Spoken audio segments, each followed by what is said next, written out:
എല്ലാവർക്കും ആത്മനമസ്കാരം. ശ്രീമൻ നാരായണീയം ദശകം 20 ആദ്യത്തെ 5 ശ്ലോകങ്ങൾ നമ്മൾ കഴിഞ്ഞ സത്സംഗത്തിൽ മനസ്സിലാക്കി. ഋഷഭയോഗീശ്വര ചരിതമാണ് നമ്മൾ അറിഞ്ഞുകൊണ്ടിരിക്കുന്നത്.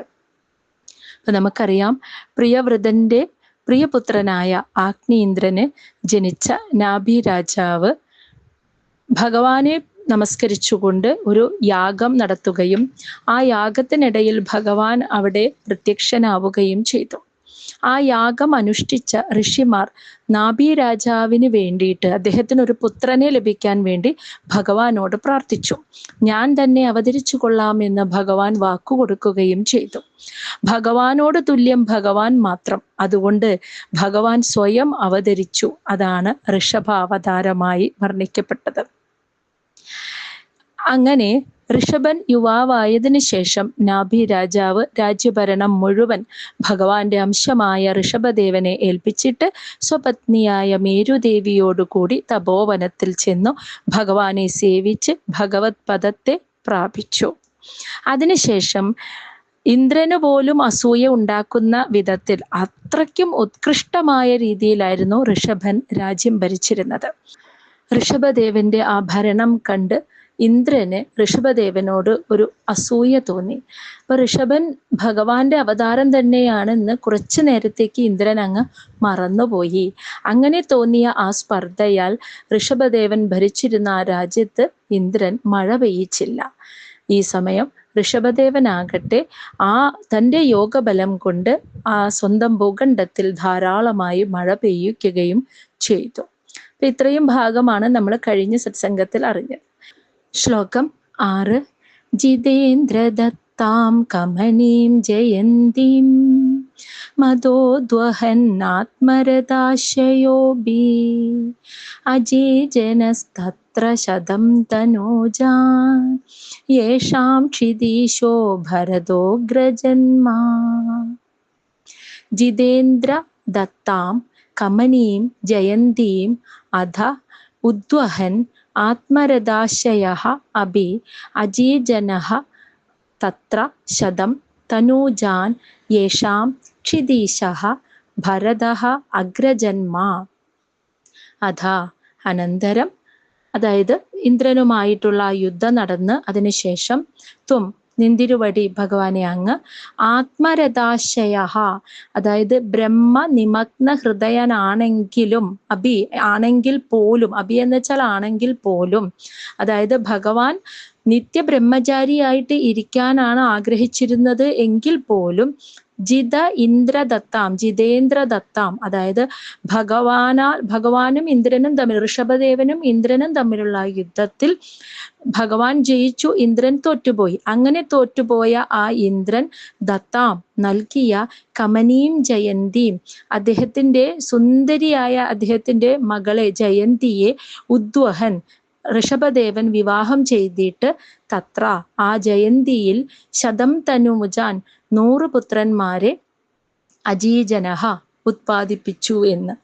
യേഷാം ഈ പുത്രന്മാരിൽ വെച്ച് ക്ഷിതീശഃ ഭൂമിയുടെ രാജാവായ ഭരതനാണ് അഗ്രജന്മഃ അവരിൽ ജ്യേഷ്ഠനായിരുന്നത് എന്നാണ് പറയുന്നത്. അപ്പോൾ ഇന്ദ്രനും ഋഷഭദേവനും തമ്മിലുള്ള യുദ്ധം നടന്നു. അങ്ങനെ നടന്ന് അതിൻ്റെ അവസാനത്തിൽ ഋഷഭദേവൻ വിജയിച്ചു, ഇന്ദ്രൻ തോൽപ്പിക്കപ്പെട്ടു. എന്നാലും ജീവിതകാലം മുഴുവനും ഒരു നിത്യബ്രഹ്മചാരിയായി ബ്രഹ്മത്തിൽ ചരിച്ചുകൊണ്ടിരിക്കാനാണ് ഋഷഭദേവൻ ആഗ്രഹിച്ചിരുന്നത് എങ്കിൽ പോലും ഭഗവാനാൽ തോറ്റുപോയ ഇന്ദ്രൻ നൽകിയ അദ്ദേഹത്തിന്റെ മകളെ സുന്ദരിയായ മകൾ ജയന്തിയെ ഋഷഭദേവനെ വിവാഹം ചെയ്തു കൊടുത്തു. ആ കന്യകയെ വിവാഹം ചെയ്തിട്ട് ആ ജയന്തിയിൽ 100 പുത്രന്മാരെ അദ്ദേഹം ജനിപ്പിച്ചു എന്നാണ് പറയുന്നത്. ആ പുത്രന്മാരിൽ വെച്ച് ഏറ്റവും മൂത്ത ആള്, ജ്യേഷ്ഠനായിരുന്നത് ഭൂമിയുടെ രാജാവായ ഭരതനാണ് എന്ന്.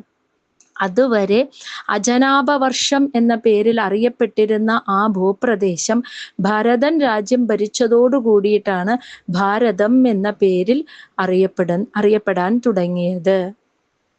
ശ്ലോകം 7.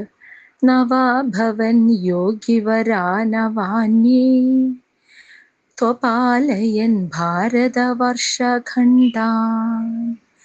സൈകാ ത്വശീതി തവ ശേഷപുത്രാ തപോ ബലാത് ഭൂസുരഭൂയമീയുഃ. നവാഭവൻ യോഗിവരാ നവ അന്യേ തു അപാലയൻ ഭാരതവർഷഖണ്ഡാൻ സ ഏകാ തു അശീതിഃ തവ ശേഷപുത്രാഃ തപോബലാത് ഭൂസുര ഭൂയം ഈയുഃ. നവയോഗിവരാഹ 9 പുത്രന്മാർ യോഗിവരാഹ യോഗീശ്രേഷ്ഠന്മാരായി ഭവിച്ചു എന്ന്. അപ്പോ ഇവിടെ ഈ ശ്ലോകത്തിൽ 7ാമത്തെ ശ്ലോകത്തിൽ പറയുന്നത് 100 പുത്രന്മാരാണ് ഋഷഭദേവൻ ഉണ്ടായത് എന്ന് പറഞ്ഞു. അതിലെ ഏറ്റവും മൂത്ത ആളാണ് ഭരതൻ എന്നും പറഞ്ഞു. ബാക്കിയുള്ള പുത്രന്മാർ ആരൊക്കെയായിരുന്നു എന്നാണ് 7ാമത്തെ ശ്ലോകത്തിൽ പറയുന്നത്. അതിൽ 9 പേര് 9 പുത്രന്മാർ യോഗീശ്രേഷ്ഠന്മാരായി തീർന്നു എന്ന്. അവരെയാണ് നവയോഗികൾ എന്ന പേരിൽ അറിയപ്പെടുന്നത്.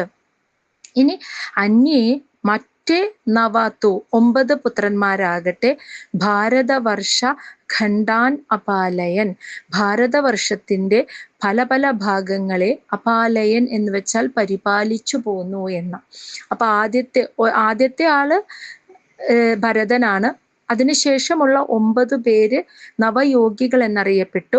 പിന്നെ 9 പേര് ഈ ഭരതൻ രാജ്യം ഭരിച്ചിരുന്ന രാജ്യത്തെ തന്നെ 9 ഭാഗങ്ങളായി തിരിച്ചിട്ട് ആ 9 ഭാഗങ്ങളും ഭരിച്ചു പോന്നു. പിന്നീട് വന്ന 9 പുത്രന്മാർ പരിപാലിച്ചു. ഇനി പറയുന്നത് സ ഏക അശീതി. സ ഏക അശീതി. അശീതി എന്നാൽ 80, ഏക എന്ന് വെച്ചാൽ 81. അപ്പൊ പിന്നെ ഉള്ള 81 പുത്രന്മാരാകട്ടെ തവ ശേഷപുത്രാത്തു തവ ഭഗവാനെ അങ്ങയുടെ ശേഷപുത്ര ബാക്കിയുള്ള ഋഷഭദേവന്റെ ബാക്കിയുള്ള പുത്രന്മാർ 81 പുത്രന്മാരാകട്ടെ തപോബലാത് തപശക്തി കൊണ്ട് ഭൂസുരഭൂയം അതായത് ഭൂസുരഭൂയം ഈയുഹു എന്നാൽ ബ്രാഹ്മണ്യത്തെ പ്രാപിച്ചു എന്നർത്ഥം. അപ്പോൾ ഋഷഭദേവന്റെ 100 പുത്രന്മാർ ആരൊക്കെയായിരുന്നു എന്നാണ് ഇവിടെ പറയുന്നത്. ജ്യേഷ്ഠനായിട്ടുള്ള ആള് ഭരതനാണ് പിന്നീട് ഈ അജനാഭവർഷം ഭരിച്ചത്. അതുകൊണ്ട് അതിന് ഭാരതഭൂമി എന്ന് പേരിട്ടു. ഈ ഭരതന് ശേഷം വന്ന 9 പുത്രന്മാർ നവയോഗികളായി തീർന്നു. പിന്നീട് വന്ന 9 പേര് ഭരതൻ ഭരിക്കുന്ന ഈ രാജ്യത്തിന്റെ തന്നെ 9 ഭാഗങ്ങളായിട്ട് തിരിച്ചിട്ട് ഓരോരോ പ്രദേശങ്ങളെ പരിപാലിച്ചു പോന്നു. ശേഷം വരുന്ന ഭഗവാന്റെ ഋഷഭദേവന്റെ 81 പുത്രന്മാർ സ്വന്തം തപശക്തി കൊണ്ട് ആ ബ്രാഹ്മണ്യത്തെ പ്രാപിക്കുകയും ചെയ്തു എന്നാണ് പറയുന്നത്. വളരെ ചുരുക്കിയാണ് കേട്ടോ നാരായണീയത്തിൽ പറയുന്നത്. ഇതിനെയൊക്കെ ഈ കഥ വളരെ വിശദമായിട്ട് ഭാഗവതത്തിലാണ് പ്രതിപാദിച്ചിരിക്കുന്നത്. ശ്ലോകം 8.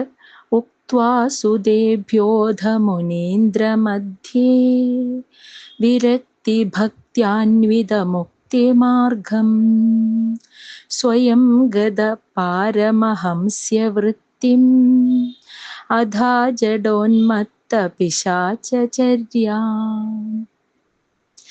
ഉക്ത്വാ സുദേഭ്യഃ അധ മുനീന്ദ്രമധ്യേ വിരക്തി ഭക്ത്യാ അന്വിത മുക്തിമാർഗം സ്വയം ഗതഃ പാരമഹംസ്യവൃത്തിം അഥാ ജഡ ഉന്മത്ത പിശാചചര്യാം.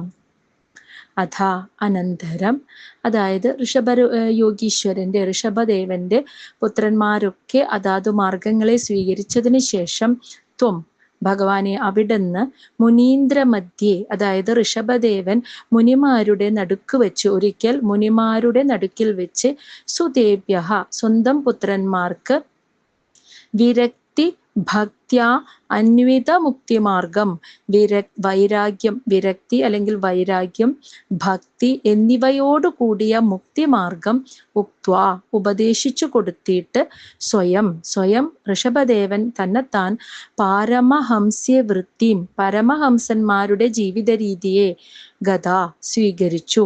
അങ്ങനെ ജഡ ഉന്മത്ത പിശാചചര്യാം, ഒരു ജഡൻ, ഒരു ഭ്രാന്തൻ അല്ലെങ്കിൽ ഒരു പിശാച് എന്നിവരുടെ ആ പ്രവൃത്തിയെ, ജീവിത രീതിയെ അധഹ അനുഷ്ഠിച്ചു എന്നാണ് പറയുന്നത്.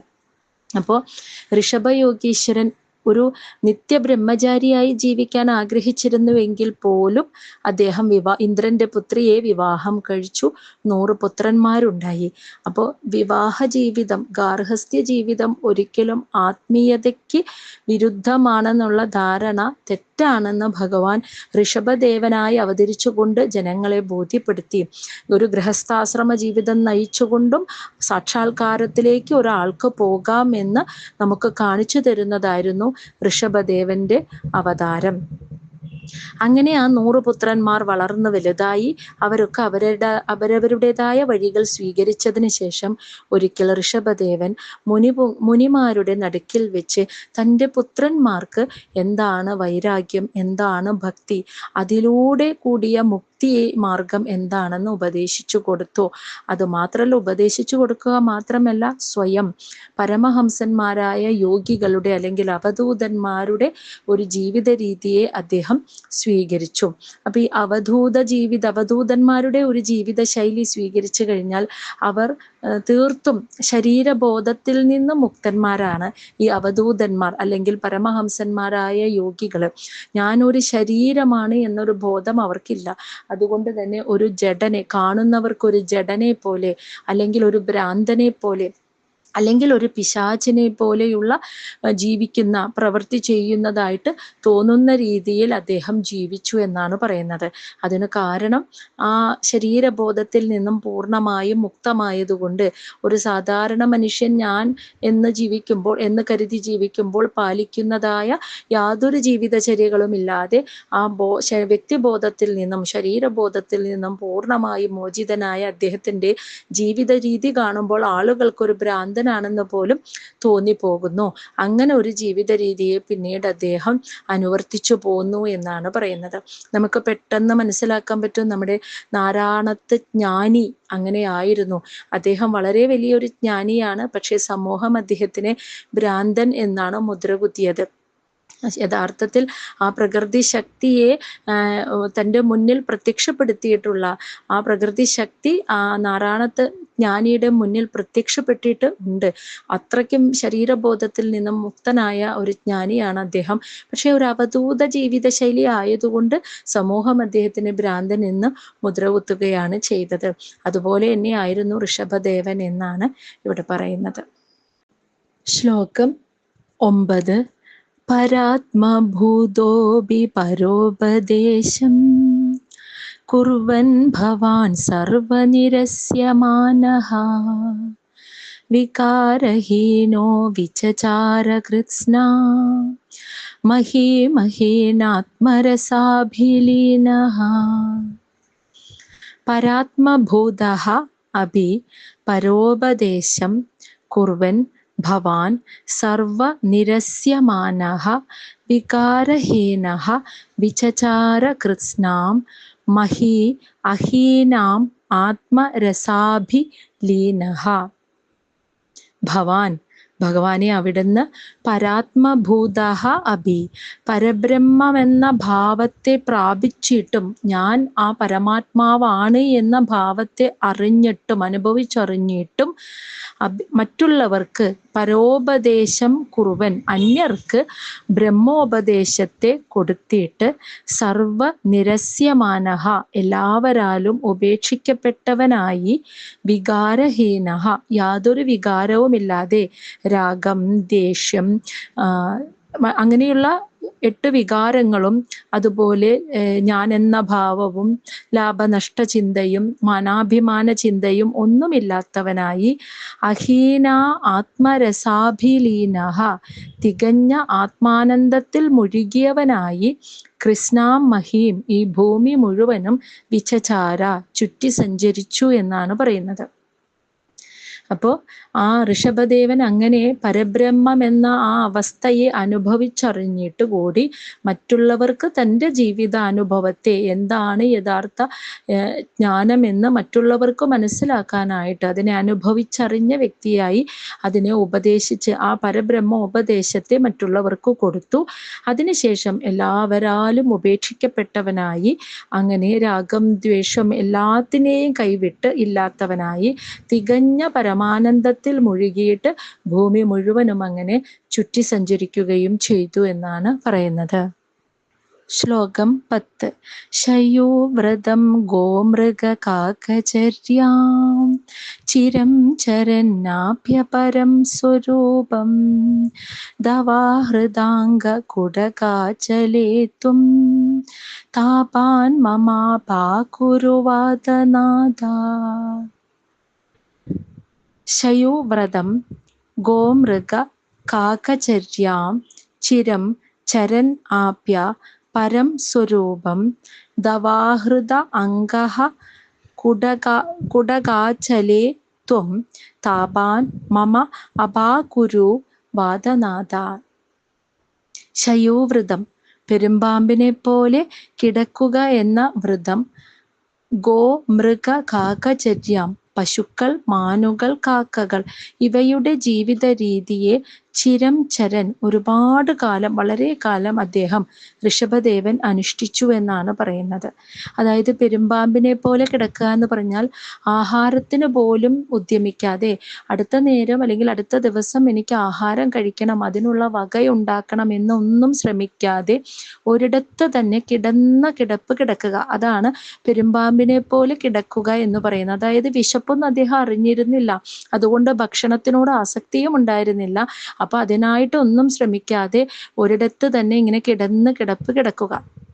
പിന്നെ പശുക്കൾ, മാനുകൾ, കാക്കകൾ, മൃഗങ്ങൾ ഇവയുടെ ജീവിത രീതിയെ സ്വീകരിച്ചു എന്ന് പറയുന്നത് കൊണ്ട് അതായത് ശുദ്ധി, ഇതൊക്കെ ശുദ്ധിയുള്ളതാണ്, ഇതൊക്കെ അശുദ്ധിയുള്ളതാണ്, ഇതൊക്കെ ചെയ്യാൻ പാടുള്ളതാണ്, ഇതൊക്കെ നിഷേധം, ചെയ്യാൻ പാടില്ലാത്തവയാണ് എന്നിങ്ങനെയുള്ള ഇല്ലാതെയുള്ള ഒരു ജീവിതം. അതാണ് മൃഗങ്ങളുടെ ജീവിതം. പശുക്കള്, മാനുകള്, കാക്കകളൊക്കെ അങ്ങനെയാണ്. ഇത് തിന്നാൻ പാടില്ല, ഇതിന് വൃത്തിയില്ല, ഇതിന് വൃത്തിയുണ്ട്, ഇത് ചെയ്യാൻ പാടില്ല, ഇത് ചെയ്യാൻ പാടും എന്നൊന്നുള്ള വേർതിരിവ് അവർക്കറിയില്ല. അപ്പൊ അങ്ങനെയുള്ള ഒരു ജീവിത രീതിയാണ് കുറെ കാലം അദ്ദേഹം അനുഷ്ഠിച്ചത്. അങ്ങനെ പരം സ്വരൂപം ആപ്യ പരബ്രഹ്മ സ്വരൂപത്തെ പ്രാപിച്ചിട്ട് കുടകാചലേ, അതായത് കർണാടകയിലുള്ള കുടക് ദേശത്ത് വെച്ച് ദേവാഹൃദാംഗ, അതായത് അവിടെ തന്നെ ഉണ്ടായ ഒരു കാട്ടുതീയിൽ, ആ കുടക് കാട്ടിൽ വെച്ചുണ്ടായ ഒരു കാട്ടുതീയിൽ അദ്ദേഹം അങ്ങനെ എരിഞ്ഞ് ഇല്ലാതായി തീരുകയും ചെയ്തു. ഹേ വാദനാഥ, അല്ലയോ ഗുരുവായൂരപ്പ, ഋഷഭദേവനായിട്ട് അവതരിച്ച ഗുരുവായൂരപ്പ, ത്വം അവിടുന്ന് മമതാപാൻ എൻ്റെ ദുഃഖങ്ങളെ അപാകരുഹു അകറ്റിത്തരേണമേ എന്നാണ് പറയുന്നത്. അപ്പൊ ഋഷഭദേവന്റെ ആ ഒരു ജീവൻ മുക്ത അവസ്ഥയെയാണ് നമ്മൾ ഈ ഒരു ശ്ലോകത്തിൽ കണ്ടത്. അദ്ദേഹം ആദ്യം കുറെ കാലം ഇങ്ങനെ ഭൂമി മുഴുവൻ ചുറ്റി സഞ്ചരിച്ചു ഒരു അവധൂതനെ പോലെ. പിന്നീട് ആ സഞ്ചാരവും നിർത്തി ഒരു പെരുമ്പാമ്പിനെ പോലെ ഒരു സ്ഥലത്ത് തന്നെ കിടന്ന കിടപ്പ് കിടക്കുക. അതുപോലെ മൃഗങ്ങളുടെയും മാനുകളുടെയും കാക്കകളുടെയൊക്കെ ഒരു ജീവിത രീതി എന്ന് വെച്ചാൽ ശുദ്ധി, അശുദ്ധി, വിധി, നിഷേധം ഇവയിൽ നിന്നുള്ള ഒരു നിവൃത്തി മാർഗമാണ് അദ്ദേഹം സ്വീകരിച്ച് അങ്ങനെ കുറെ കാലം കഴിഞ്ഞു. അവസാനം പരബ്രഹ്മ സ്വരൂപത്തെ പ്രാപിച്ചു. കുടക് ദേശത്ത് വെച്ച് ആ കുടക് കാട്ടിലുണ്ടായ കാട്ടുതീയിൽ അദ്ദേഹം എരിഞ്ഞില്ലാതാവുകയും ചെയ്തു.